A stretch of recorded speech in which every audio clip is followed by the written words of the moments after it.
हूं आपके साथ विशाल कालरा। कोरोना की सेकेंड वेव लगभग पूरी दुनिया में हिट कर चुकी है और भारत भी इससे बचा हुआ नहीं है।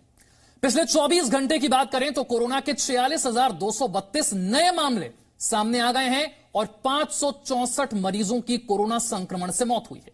यानी कि आंकड़े फिर से सभी को डराने वाले हैं।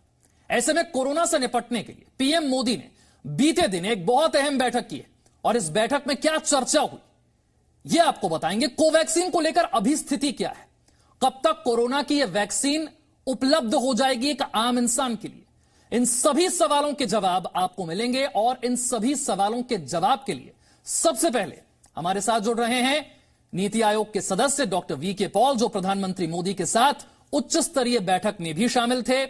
और आप तक, हम तक जब भी कोरोना वैक्सीन पहुंचेगी उसके पहुंचने की रूपरेखा क्या होगी, उसमें सबसे अहम भूमिका अगर कोई निभाएगा तो वो नीति आयोग और वीके पॉल साहब ही होंगे। तो सबसे पहले बहुत बहुत शुक्रिया वीके पॉल साहब, हमारे लिए आपने वक्त निकाला। मैं शुरुआत प्रधानमंत्री की उस बहुत अहम मीटिंग से ही करना चाहूंगा जो वैक्सीन को लेकर हुई, जिसमें आप भी थे। तो सबसे पहले जी न्यूज के दर्शकों के साथ आप उस मीटिंग को लेकर, वैक्सीन की स्थिति भारत में क्या है, इसे लेकर क्या शेयर करना चाहेंगे सर? प्रधानमंत्री पैंडेमिक की जो लड़ाई है हमारे देश की, उसको फ्रंट से लीड कर रहे हैं और सब एस्पेक्ट्स पे उनकी नजर है। फुल कोऑर्डिनेशन वो उनके ऑफिस हमें प्रदान करते हैं।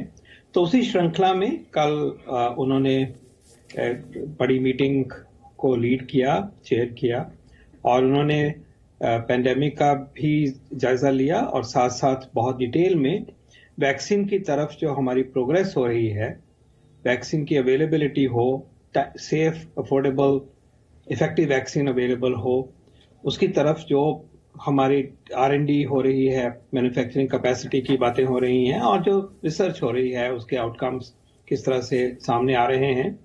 और उस सबको नजर में रखते हुए जब वैक्सीन उपलब्ध होता है तो जल्द से जल्द ये जनता तक पहुंचे, जो हमारे प्रायोरिटी ग्रुप्स हैं उन तक पहुंचे, उसका उन्होंने पूरे डिटेल में जायजा लिया और सब एस्पेक्ट्स को सब ने प्रेजेंट किया उनको और उनका हमें मार्गदर्शन आगे प्राप्त हुआ है। और उन्होंने जो मार्गदर्शन दिया है, जो डिसीजंस दिए हैं, हम उनको पूरी लगन से और तेजी से लागू करना शुरू कर भी दिया है और भी तरह से लागू करेंगे। वीके पॉल साहब, चाहे फाइजर की वैक्सीन हो, मॉडर्ना हो, कोवैक्सीन हो, स्पुतनिक, दुनिया में कई वैक्सीन पर काम चल रहा है। तो इस रेस में सबसे आगे कौन सी है? भारत में सबसे जल्दी कौन सी वैक्सीन उपलब्ध हो सकती है? आपको क्या उम्मीद है सर? विशाल, पहले तो ये याद रखना होगा कि आज के दिन में कोई भी वैक्सीन को हम लाइसेंस्ड वैक्सीन नहीं कह सकते। कुछ देशों ने फेज 2 एक होती है 3 फेजेस में से, उसके बाद में लोकल लोगों को देने के लिए प्रावधान किया है, लेकिन वो एक लोकल डिसीजन है। जिसको हम कहेंगे लाइसेंस्ड वैक्सीन, वो आज की तारीख में कोई भी नहीं है। हाँ, रिजल्ट्स आ रहे हैं, फाइजर के आ गए, मॉडर्ना के आ रहे हैं, ऑक्सफोर्ड के भी कुछ बताया गया, स्पुतनिक के भी पब्लिक डोमेन में कुछ आए हैं। ठीक है, ये एक रिसर्च चली हुई है और हमें उम्मीद है कि एक ही वैक्सीन नहीं, कई वैक्सीन हमें उपलब्ध हो जाएंगे जो कि सेफ हैं और इफेक्टिव हैं। और उस दौर में हमें अपने देश में जो डेवलपमेंट्स हो रही हैं उसको बहुत ही प्राइड के साथ हम कह सकते हैं कि वो हम जो सबसे आगे देश हैं, अग्रणी श्रेणी में जो देश हैं, हम उनमें सम्मिलित हैं। और अल्टीमेटली तो शायद सबसे बड़ा वैक्सीन का जो मैन्युफैक्चरिंग है, वैक्सीन की जो देन है, वो मुझे लगता है कि हमारे देश में ही होगी। हमारे देश में 5 वैक्सीन हैं जो कि क्लिनिकल ट्रायल में डिफरेंट स्टेजेस पे हैं, 5। और ये वैक्सीन जो हैं वो हमारी कंपनीज उनको एंकर कर रही हैं और उसमें से जो फेज 3 तक पहुंचा है और लगभग काफी आगे तक पहुंच गया है, वो वैक्सीन जो है वो सीरम इंस्टीट्यूट ने जो वैक्सीन यहाँ पे मैन्युफैक्चर किया है, ये ऑक्सफोर्ड एस्ट्राजेनेका वाला वैक्सीन है, उसकी फेज 3 लगभग कंप्लीट है। उसके रिजल्ट्स जो हैं अगले कुछ हफ्तों में आएंगे और ये वैक्सीन बाहर भी ट्राई हो रहा है। तो जब सारे रिजल्ट्स को देखा जाएगा तो उसकी लाइसेंसिंग की प्रक्रिया रेगुलेटरी सिस्टम के द्वारा ठीक तरीके से, पूरे रोबस्ट तरीके से और साइंटिफिक तरीके से की जाएगी। उसके अलावा हमारे 2 भारतीय वैक्सीन हैं, पूरी तरह से इंडियन है। कैडिला जाइडस का एक वैक्सीन है, भारत बायोटेक का ICMR वैक्सीन है और इन दोनों वैक्सीन में भारत के जो रिसर्च ऑर्गेनाइजेशन उनकी भी भागीदारी है। और फिर एक और वैक्सीन है बायोलॉजिकली ने नया नया काम उस पर शुरू किया है, अर्ली फेसेस वाला। तो हमारे देश में सबसे पहले तो हमें यह तसल्ली भी होनी चाहिए, गर्व भी होना चाहिए कि देश वैक्सीन के मामले में बहुत आगे भी है, बहुत इज्जत भी है और बहुत स्कोप भी है। लेकिन वैक्सीन जब बनते हैं तो एक सिस्टम के द्वारा वो बनते हैं, उसकी टेस्टिंग जो होती है सिस्टमैटिक तरीके से होती है। हर वैक्सीन को कई कसौटियों को पूरा करना पड़ता है। सबसे पहले तो हर वैक्सीन को सेफ होना है, सेफ सेफ सेफ। दूसरी बात है कि उसको इफेक्टिव होना है, कि जिस पर्पस के लिए वैक्सीन लिया जा रहा है कि उसके बाद लगाने के बाद कोरोना ना आए, तो वो भी संभव होना चाहिए। और ये एक सिस्टमैटिक प्रोसेस है, उसमें कोई शॉर्टकट्स नहीं होते, एक तरीके से किया जाता है। तो उस रेस में जैसे मैंने कहा आपको, सीरम वैक्सीन आगे है, फिर हमारा भारत और कैडिला है, और स्पुतनिक वैक्सीन का भी ट्रायल अभी शुरू हो गया है, उसका लाइसेंस भी मिला हुआ है, और स्पुतनिक वैक्सीन भी बाहर भी ट्राई हो रहे हैं। तो ये 4 वैक्सीन तो आगे बढ़ रहे हैं। और जो दूसरे 2 वैक्सीन का नाम आपने लिया वो ग्लोबल फोरम पे दिख रहे हैं हमें, उनके ऊपर भी भारत की नजर है कि अगर उन वैक्सीन को हमने लाना होगा देश में तो वो किस तरह की कसौटियों पे उतरेगा, सेफ होगा, इफेक्टिव होगा, स्केलेबल होगा। वो भी चर्चा भी चल रही है और पूरी तरह से उसके ऊपर वॉच भी हो रही है। ये सब एक हमारे बड़े काम का हिस्सा है, उसमें से एक एस्पेक्ट ये है। फिर ये भी तैयारी हो रही है कि वैक्सीन आता है तो जल्द से जल्द वो कैसे आगे पहुंचे, उसका भी प्रधानमंत्री जी ने हमें उन्होंने जायजा लिया और हमें आदेश और मार्गदर्शन प्रदान किया। वीके पॉल साहब, केंद्रीय स्वास्थ्य मंत्री डॉक्टर हर्षवर्धन ने जी न्यूज से बातचीत में कहा कि जून जुलाई के महीने तक हम देख रहे हैं कि 25 से 30 करोड़ लोगों तक वैक्सीन हम उपलब्ध करवा देंगे। तो क्या ये माना जाए कि हम फरवरी मार्च तक आम लोगों के लिए ये उपलब्ध होनी शुरू हो जाएगी? क्या मैं सही हूं? देखिए, माननीय स्वास्थ्य मंत्री जी ने जो बताया है वो एक पॉसिबिलिटी जरूर उभर के आती है, और उसी के बेस पे उन्होंने इसको साझा किया आपके साथ कि अगर हम ऑप्टिमिस्टिक सिनेरियो लेके चलते हैं कि सीरम का वैक्सीन भी अपनी प्रक्रिया पूरा करता करता सेफ्टी और इफेक्टिवनेस की कसौटी पे उतर आएगा और इस पर्टिकुलर टाइम तक आ जाएगा, भारत बायोटेक वाला आईसीएमआर वाला वैक्सीन भी टाइम पे मिल जाएगा, और बाकी वैक्सीन भी थोड़े थोड़े बीच में ऐड होंगे, उनका भी स्टॉक पाइल जो है, उनका भी वॉल्यूम जो है वो भी जुड़ जाएगा। तो हाँ, ये संभव है कि ऐसा नंबर जो है उसको हम कवर कर पाएंगे। लेकिन ये भी ख्याल रखना चाहिए कि क्योंकि वैक्सीन की पॉसिबिलिटी इमर्ज हो रही है, तो जो हम बाकी मेहनत कर रहे हैं अपने आप को बचाने की, उसकी तरफ हमारा कोई लापरवाही नहीं होनी चाहिए, और वैक्सीन को एक टूल लेके चलना चाहिए पैंडेमिक को कंट्रोल करने का और पैंडेमिक को संभालने का। तो हाँ, ऑप्टिमिज्म जरूर होगा। और जैसे मैंने कहा कि इस देश ने वैक्सीन बनाने की, इजाद करने की जो क्षमता पाई है, उससे हम बाकी देशों के मुकाबले बहुत आगे होंगे। लेकिन इसके साथ साथ हमारी जिम्मेवारी ये भी है, एक जिम्मेवार देश की तरह, कि देश होने के नाते, कि हम ये जो हमारे वैक्सीन जैसा एक इजाद हमें मिली है और कैपेसिटी है, ये अपने देश के लिए भी है और मानवता के लिए भी है।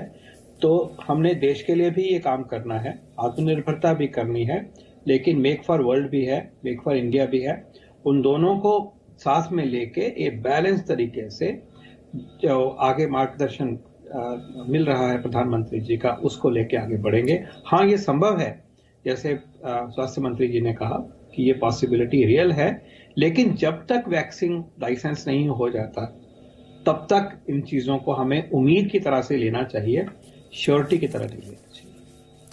पॉल साहब, एक बात तो यह है कि वैक्सीन कब उपलब्ध होती है, इसी के साथ जुड़ा सवाल यह है कि 130 करोड़ की आबादी है, जो दर्शक इस वक्त हमें देख रहे हैं, उनके मन में यह सवाल होगा कि मुझ तक ये वैक्सीन कब पहुंचेगी, एक आम इंसान तक कब पहुंचेगी, कितना वक्त लगेगा? वैक्सीन जो भारत का बनेगा वो आम इंसान के लिए ही बन रहा है, ये तो बिल्कुल साफ होना चाहिए। हाँ, ये हमें याद रखना चाहिए कि एक नई बीमारी है जिसकी उम्र अभी 1 साल हुई है, जो पहला केस कभी आया था चाइना में। उस बीमारी के लिए समझते और जैसे जैसे बढ़ी है, जनवरी के बाद में, फरवरी के बाद में बढ़ती गई है, तो साइंस को उतना ही मौका मिला है अभी तक करने का।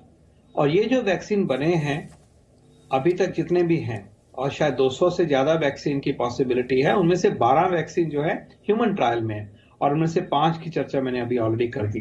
तो बाकी देशों में और भी कुछ ट्रायल्स हो रहे हैं, बाकी वैक्सीन उस पे पहुंच गए। लेकिन ये याद रहे कि इतनी तेज गति से वैक्सीन बनाया गया और साइंस ने ये कंट्रीब्यूट करके दिखाया, चाहे देश के हमारे साइंटिस्ट हैं, देश की इंडस्ट्री है या बाकी देशों की है, करके दिखाया, वो rose to the occasion to save humanity. लेकिन ये भी याद रहे कि जब ये वैक्सीन बन रहे हैं तो एक ही दम से बिलियंस ऑफ डोजेस तो नहीं आ सकती। सारी मानवता का नंबर तो 7 बिलियन है, तो टाइम लगेगा, धीरे धीरे धीरे कैपेसिटी बढ़ेगी। तो ये जरूर एक सिचुएशन होगी कई महीनों तक, जबकि जिनको मिलना चाहिए, टेक्निकली जिनको मिलना चाहिए वो ज्यादा होंगे, और जहां वैक्सीन की अवेलेबिलिटी है वो कम होगी। और हमारे देश में भी ऐसे हो, हालांकि हम बहुत वैक्सीन बनाएंगे जैसे मैंने कहा आपको। तो उस सिचुएशन में हमें प्रायोरिटाइजेशन का प्रिंसिपल अपनाना पड़ेगा कि जहां पे वैक्सीन से सबसे जरूरत ज्यादा है उन वर्गों को वैक्सीन उपलब्ध किया जाए। तो ये जरूरत किसकी बनती है? ये जरूरत बन जाती है जो हमारे, मान लीजिए, जो आम एक धारणा बनाई जा रही है WHO में, देशों की डिस्कशन में, कि सबसे पहले अपना जो हेल्थ सिस्टम है उसको बचाइए, बहुत हाई रिस्क पे है हमारे जो फ्रंटलाइन वॉरियर्स हैं। उसके साथ साथ हमें वो वर्ग देखने हैं जिनको कि कोरोना होने के बाद मोर्टेलिटी का रिस्क बहुत ज्यादा है, किसी उम्र की क्राइटेरिया के बेस के ऊपर या बीमारी के बेस के ऊपर या दोनों को मिला के। तो सेकंड प्रायोरिटी जनरली ये माना जाता है कि जिन केसेस में डेथ होने के चांसेस बहुत ज्यादा हैं पहले उनको कवर करो, क्योंकि अल्टीमेटली डेथ को बचाना है। एक इन्फेक्शन फ्लू जैसी हो जाए और उससे बच रहा है कोई व्यक्ति तो ठीक है, एक चीज है, लेकिन उसी की वजह से एक वयस्क की और एक बड़े व्यक्ति की जान जाती है, वो एक्सेप्टेबल नहीं है। तो ये एक जनरल बिलीफ है कि पहले हम उनको प्रायोरिटाइज करना चाहिए। लेकिन ये कितनों को प्रायोरिटाइज करें डिपेंड करता है कि वैक्सीन की अवेलेबिलिटी के। तो ये इंटरलिंक्ड है, डायनेमिक प्रोसेस है, डायनेमिक सिचुएशन है, और ये भी वक्त आएगा कि इतना वैक्सीन अवेलेबल होगा कि देने वाले ही नहीं होंगे पूरे जिनको देना पड़ेगा, क्योंकि इतनी तरक्की हो रही है और सब जुड़े हुए हैं। लेकिन शुरुआत में हमें प्रिंसिपल्स वो लेने पड़ेंगे कि प्रायोरिटाइजेशन का होगा, और उसका जो फ्रेमवर्क है उसको कैसे सोच बनानी है, कितना आएगा तो कैसे जाएंगे, वो सोच सारे देश अपने आप जगह सोच रहे हैं, और हम भी उसको अच्छी तरह से उसको सोच के आगे बढ़ेंगे। वीके पॉल साहब, अगर मैं ठीक हूं, आपने मार्च के महीने में ये बात कही थी कि एक बार फिर से एक कोरोना की वेव का हमें सामना करना पड़ेगा, दूसरी वेव या संभवतः तीसरी वेव। आपकी बात बिल्कुल ठीक साबित होती हुई इस वक्त नजर आ रही है। कोरोना को लेकर अगर देखें हम, भारत की एक्चुअल स्थिति इस वक्त क्या है? कोरोना में अगर हम ओवरऑल सिचुएशन देखें, पूरे देश के ऊपर नजर डालते हैं, तो हम ये देख रहे हैं कि जो महामारी है वो स्टेबलाइज हो गई है कि काफी हद तक। आपको याद होगा कि कुछ ही हफ्ते पहले लगभग 95-96 हजार केस पर डे हो रहे थे, और बहुत भयानक स्थिति थी। लगभग सारे ही प्रदेशों में केसेस बढ़ते हुए नजर आ रहे थे, लेकिन उसके बाद में श्रिंक हुआ है, कम हुए हैं, और आज हम लगभग आधे कंफर्म केसेस के नंबर पे ऊपर है। तो देश में स्टेबलाइज हुआ है। जो भी इसकी वजह रही हैं, जनता ने साथ दिया, पेंडेमिक को कंट्रोल के साधन जुटाए गए, सर्वेलेंस किया गया, कॉन्टैक्ट ट्रेसिंग करी गई, सारी जूझ गए। उसके अलावा हो सकता है कि फैक्टर्स एनवायरनमेंट के, मौसम के भी रहे होंगे, और ये सब कुल मिला के सेटिस्फैक्टरी बात है कि हम स्टेबलाइज हुए। लेकिन कुछ प्रदेशों में, कुछ शहरों में ये भी क्लियर है कि वहां पे हम दूसरे रूप से चले हुए हैं। जैसा कि दिल्ली में एक तीसरी वेव की बात हो रही है, दिख रहा है कि अभी बढ़ रहा है, थोड़ा सा स्टेबलाइज हुआ है, लेकिन हम जानते हैं कि ये नंबर नए केसेस का जो दिल्ली में हो रहा है वो अनएक्सेप्टेबल है। उसके भी वजह है, बड़ा शहर है, उत्सव भी हुए, डेंसिटी हाई है, पोल्यूशन है, सर्दी का मौसम हो गया है, वगैरह वगैरह। लेकिन फैक्ट रिमेन कि हम ये कहें कि स्टेबलाइज हो गए तो हम सब सेफ हो गए, नो। उसी दशा में दिल्ली में कम था, कई और जगह पे बहुत ज्यादा हो रहा था, वो भी एक सिचुएशन आई थी।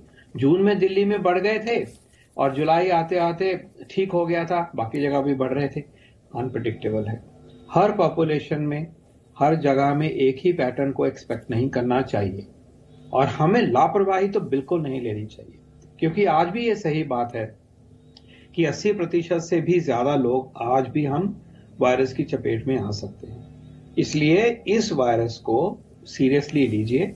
ये वायरस जो है एक ही बारी नहीं आ रहा, हम ये भी देख रहे हैं कि जिनको पहले एक बारी हो जाता है उसको बाद भी आता है। ये पक्की बात है कि आ सकता है, फॉर्चुनेटली कभी कभी आता है, लेकिन रिस्क तो है। और हम ये भी देख रहे हैं कि एक बार ठीक होने के बाद जो उसके देर तक रहने वाले खराब इफेक्ट है वो भी रहते हैं। फेफड़ों में फाइब्रोसिस हो जाता है, मर जाता है फेफड़ा, उसके कॉन्सिक्वेंसेस चलते रहते हैं, हार्ट के ऊपर असर पड़ता है, मेंटल हेल्थ पे इतना असर पड़ता है, वीकनेस रहती है। तो इस बीमारी को लाइटली नहीं लेना चाहिए। ये तो गनीमत है कि आप सबकी मदद से और हमारे स्वास्थ्य कर्मियों की मदद से और SOPs के हिसाब से जो ट्रीटमेंट देते रहे हैं, हमारे देश में ओवरऑल मोर्टेलिटी कम है, 1%, 1.5% है लगभग। लेकिन वो एक लाइसेंस हमें नहीं देता है कि हम अपनी चौकसी जो है वो कम कर दें, बिल्कुल नहीं देता। और ये कभी भी 1.5% से दुगनी भी हो जाएगी, क्योंकि जब केस बढ़ जाते हैं तो कितनी भी व्यवस्था हम बनाएं, जब अस्पताल भर ही जाएंगे तो क्वालिटी कहां से आएगी। ये तो तभी तक है जबकि लिमिटेड नंबर है कि हम उसको संभाल सकते हैं। तो इसको हमें लापरवाही बिल्कुल नहीं बरतनी। हमें ये सोचना चाहिए कि जितना हम वक्त निकाल सकते हैं उतना हम वक्त आगे इसको पुश करते जाएं, नीचे रखें। और एक और बात भी सोचिए कि अगर देश में अब नंबर कम आ गए हैं तो हमारे लिए तो अब ज्यादा संभव है कि हम इसको और दबाएं, इस पैंडेमिक को दबाएं। इसके जो चेन्स ऑफ ट्रांसमिशन हो रही है, जो अब वो कम हो रही है थोड़ा आगे से, तो इसको और दबाएं। तो हम इसके लिए क्या करना चाहिए, एक तो यह है कि जो पॉजिटिव केस होता है उसको तो आइसोलेशन है बिल्कुल, या तो अस्पताल में आइसोलेशन है या कोविड केयर सेंटर की आइसोलेशन है या घर में आइसोलेशन है, क्योंकि हर एक को हॉस्पिटल नहीं जाना है। ज्यादा बीमारी होगी तो हॉस्पिटल आना, तो उसको तो सिस्टम से बाहर रखें कि वो सोसाइटी को नहीं इन्फेक्ट करे, अपने ही घर वालों को नहीं करे, अपने दोस्तों को नहीं करे।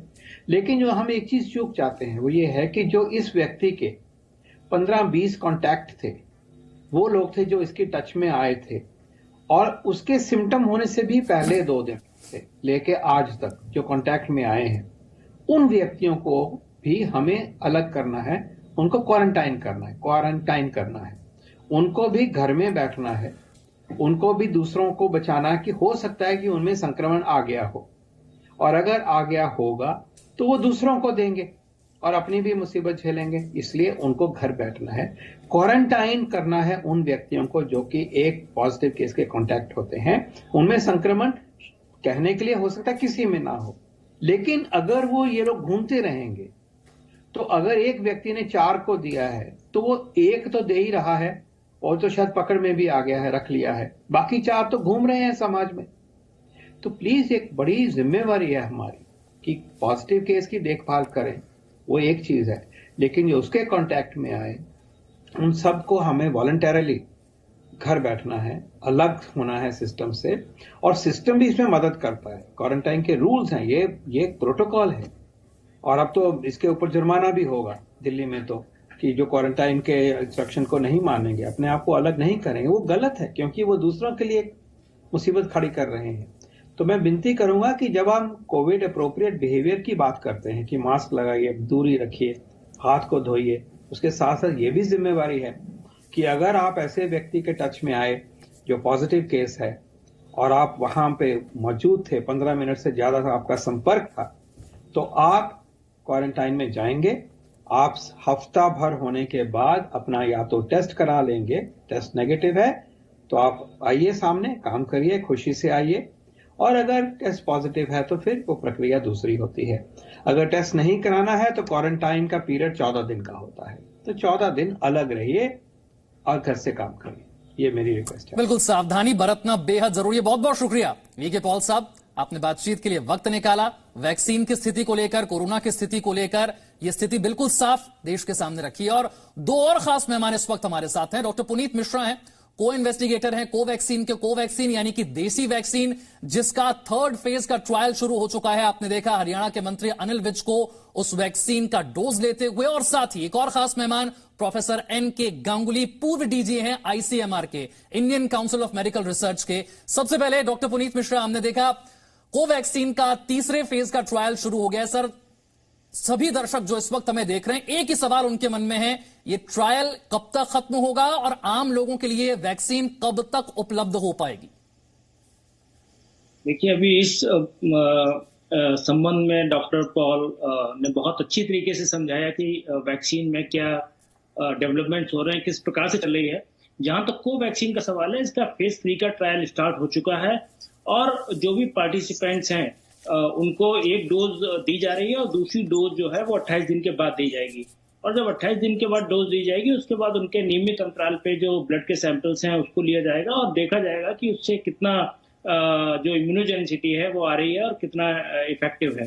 तो इस सारी प्रक्रिया में अभी टाइम लगने वाला है और जैसा कि बताया जा रहा है कि शायद अगले साल के शुरुआत तक हमें रिजल्ट मिलने स्टार्ट हो जाएंगे और उसी के आधार पर यह फैसला लिया जाएगा कि उस वैक्सीन को कितनी जल्दी हमारी जो जनता है उसके लिए उपलब्ध कराया जा सके। क्या एक अनुमान के तौर पर आप कह सकते हैं कि फरवरी मार्च तक संभावना है कि ये वैक्सीन आम लोगों के लिए उपलब्ध हो जाए, एक अनुमान के तौर पर? देखिए, बहुत सारी वैक्सीन पे काम चल रहा है, कोवैक्सीन पे भी उसी प्रकार से कार्य चल रहा है और ये निर्भर करेगा भारत सरकार पर और उस समय बीमारी के रूप पर कि कितनी जल्दी इसको इमरजेंसी अप्रूवल देना है या पूरे रिजल्ट जितने डिटेल में आते हैं उसके बाद अप्रूवल देना है।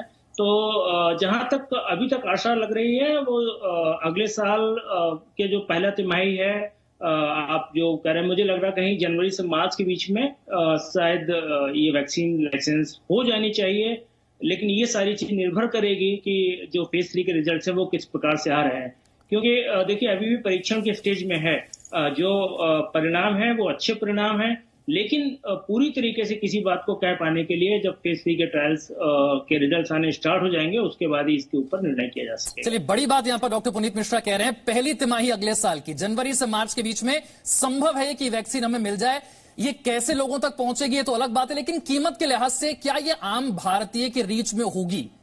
और बहुत जगह हमने सुना कि फ्री वैक्सीन भी उपलब्ध करवा सकती है सरकार। मैं आपसे चाहूंगा कीमत के लिहाज से आप जरा कुछ बताएं इसके बारे में। देखिए, जो भारत की वैक्सीन है डेफिनेटली उसमें हमें इस चीज का एडवांटेज मिलेगा कि आईसीएमआर ने उसको जीनोम को निकाला है, फिर भारत की कंपनी है जो इस चीज को वैक्सीन को बना रही है। तो डेफिनेटली इसकी जो कीमत होगी मुझे लगता है बाकी वैक्सीन के मुकाबले अच्छी होनी चाहिए, कॉम्पिटिटिव होनी चाहिए। और जहां तक इसकी कितनी कीमत होगी या भारत सरकार लोगों को मुफ्त में उपलब्ध कराएगी, ये सारे डिसीजन जो हैं ये सरकार के लेवल पे लिए जाएंगे, पॉलिसी मेकर्स के लेवल पे लिए जाएंगे।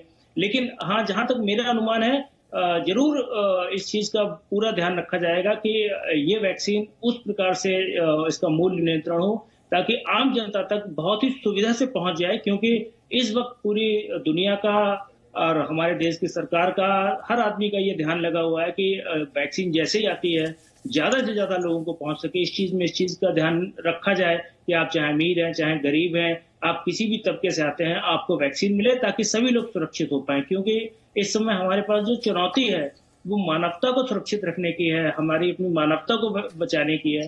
तो प्राइस के रूप में सिर्फ यही नहीं और वैक्सीन भी मुझे लगता है कि इसी प्रकार के। डॉक्टर पुनीत, थर्ड फेज का ट्रायल की जो रिपोर्ट्स है वो आप तक पहुंचने में एक अनुमान जो आपका है, कितने दिन लगेंगे थर्ड फेज का ट्रायल रिपोर्ट आप तक आने में? देखिए, मैंने बताया कि जो प्रक्रिया है उसमें जो पहला वैक्सीन का डोज है उसको देने के 28 दिन बाद दूसरा डोज दिया जाएगा। जब दूसरा डोज दे दिया जाएगा उसके बाद से ब्लड सैंपल्स लेने स्टार्ट किए जाएंगे और ये देखा जाएगा कि उन लोगों में जिनमें वैक्सीन दी गई है उसमें एंटीबॉडीज किस प्रकार से बन रही हैं। और नियमित अंतराल पे मैंने बताया कि उसके बाद हर 1 महीने के अंतराल पे उनका ब्लड सैंपल लिया जाएगा और धीरे धीरे उसके रिजल्ट्स आते रहेंगे। तो जो प्रिलिमिनरी रिजल्ट्स हैं वो मुझे लगता है कि 28 दिन का जो पीरियड है दूसरा डोज देने का, उसके 1 महीने के अंदर से आने स्टार्ट हो जाएंगे और पूरे रिजल्ट्स आने में करीब 3 से 6 महीने का वक्त लगेगा।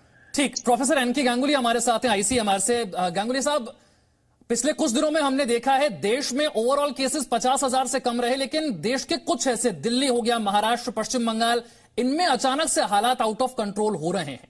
तो इन राज्यों को लेकर स्थिति क्या है? क्या कोरोना पहले से ज्यादा घातक नजर आ रहा है या हमारी लापरवाही ज्यादा बढ़ गई? एक्चुअली बात यह है कि हमारे यहाँ पहले टेस्ट बहुत कम हो रहे थे, तो जो सो कॉल्ड सेकेंड वेव है, हम बतला नहीं सकते कि वो सेकेंड वेव था या फर्स्ट वेव था। ये वाला डेफिनेटली सेकेंड वेव है। दुनिया में हर जगह ये हो रहा है इस वक्त, हम कोई उसमें नए नहीं है। दुनिया में हर जगह पर, चाहे वो यूरोप हो चाहे यूनाइटेड स्टेट्स हो, एक्सेप्ट कुछ साउथ एशियन कंट्रीज हैं जैसे साउथ कोरिया, ताइवान, सिंगापुर वगैरह है, उन्होंने बराबरी दबा के रखा हुआ था, तो they are in a better shape. So हमारे यहाँ पर इस वक्त जो बढ़ रहा है वो कुछ मेट्रोज में ज़्यादा बढ़ रहे हैं, बिकॉज दिल्ली वगैरह बड़े स्पेशल शहर हैं। थोड़ी बहुत लोगों में लापरवाही भी आई है, और उसके अलावा ये जो फंक्शंस हैं, जो दिवाली, दुर्गा पूजा वगैरह हुई है, इनसे बड़ी है। और मार्केट्स वगैरह जो कोई कुछ जगह है जहाँ पर की ज़्यादा फैलती है, उसने भी फैलाया है। उसके बाद लोगों ने छोटे छोटे घरों में पार्टी की है, और यंग लोग हैं वो, उन लोगों ने फैलाया है। ऑल्दो हमारे यहाँ ओवरऑल डेथ रेट 1.5 है, 50 से ऊपर वालों में डेथ रेट दुनिया में दूसरी जगह जैसी ही है, करीब 18% है, जो आंध्र प्रदेश और तमिलनाडु का आंकड़ा आया है। उन्होंने साइंस, एक बहुत बड़ी जर्नल है जिसमें पब्लिश की है। तो ये जो चीज़ है इस वक्त, जैसे हर जगहों में, जैसे अभी फ्रांस ने अपना घटाया है विद लिमिटेड रेस्ट्रिक्शन लगा के, हमारे यहाँ भी इस तरह के शायद लगाने पड़ेंगे। हमारी सरकार टाइम से मेजर करके चीज़ें इंट्रोड्यूस कर रही है। अभी जैसे बतलाया डॉक्टर पॉल ने कि अभी फाइन होगा अगर आप क्वारंटीन में नहीं जाएंगे, तो इस तरह के कुछ चीज़ें सख्ती से अपनानी पड़ेंगी, और लोगों को वो मानना भी पड़ेगा, दिल से मानना पड़ेगा। और अगर वो करेंगे तो ये जो सीज़न है जैसे जाएगा, जाड़ों में ये बढ़ता है, ये इन्फ्लुएंजा भी बढ़ता है, ये सारे रेस्पिरेटरी इन्फेक्शन जो है, वायरस, वो सारे बढ़ते हैं, तो इसलिए ये बड़ा है। प्रोफेसर एन के गांगुली, डॉक्टर पुनीत मिश्रा, बहुत बहुत शुक्रिया आपका हमारे साथ जुड़ने के लिए, जी न्यूज के दर्शकों के साथ ये बहुत अहम जानकारियां साझा करने के लिए। सरकार आने वाले दिनों में क्या कर सकती है और हमें और आपको किस तरह से और सावधानी बरतनी है, तभी कोरोना से ये जंग जीती जा सकती है। आगे बढ़ते हैं और नजर इस वक्त की हेडलाइंस पर। Presenting B News app available on Google Play and App Store. Download it now.